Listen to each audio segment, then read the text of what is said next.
ब्रेकनंतर स्वागत। उपमुख्यमंत्री अजित पवार यांनी देखील गुढीपाडवा आणि नवीन वर्षाचं स्वागत करत आपल्या घरी गुढी उभारली।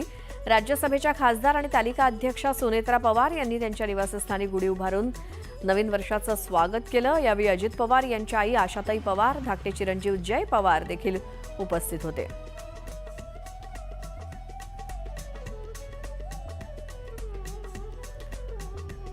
उपमुख्यमंत्री अजित पवार यांच्या घरचा गुढीपाडवा गुढी उभारून सर्व सदस्यांनी पूजन केलं।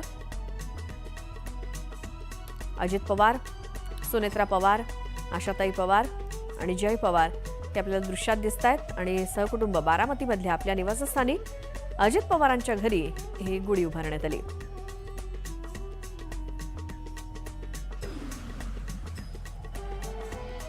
तर दुसरीकडे जळगावमध्ये मंत्री गिरीश महाजन यांनी आपल्या जामनेर इथल्या निवासस्थानी आपल्या कुटुंबियांसमवेत गुढी उभारली। पत्नी आणि नातवंडांसोबत गुढी उभारून गिरीश महाजन यांनी गुढीची पूजा केली।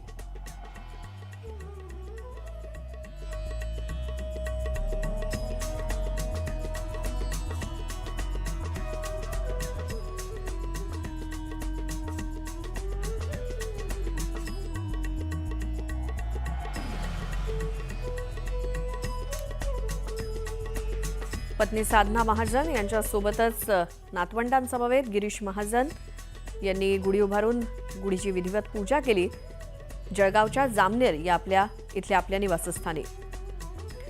तर हिंदू नववर्षाच्या स्वागतासाठी चंद्रपूर शहरामध्ये गुढीपाडवा मोठ्या उत्साहात साजरा करण्यात येतोय।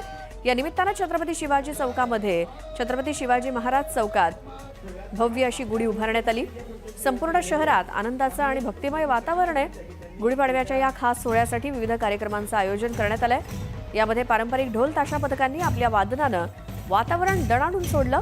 तसंच मल्लखांब या पारंपरिक खेळाचं थरारक प्रात्यक्षिक सादर करण्यात आलं। या उत्सवाचं विशेष वैशिष्ट्य म्हणजे चंद्रपूरचे आमदार किशोर जोरगेवार यांच्या पुढाकारानं विविध सामाजिक संघटना आणि स्थानिक एकत्रित येऊन या सोहळ्याला भव्य रूप देण्यात आलंय। या कार्यक्रमात शेकडो नागरिक सहभागी झाले।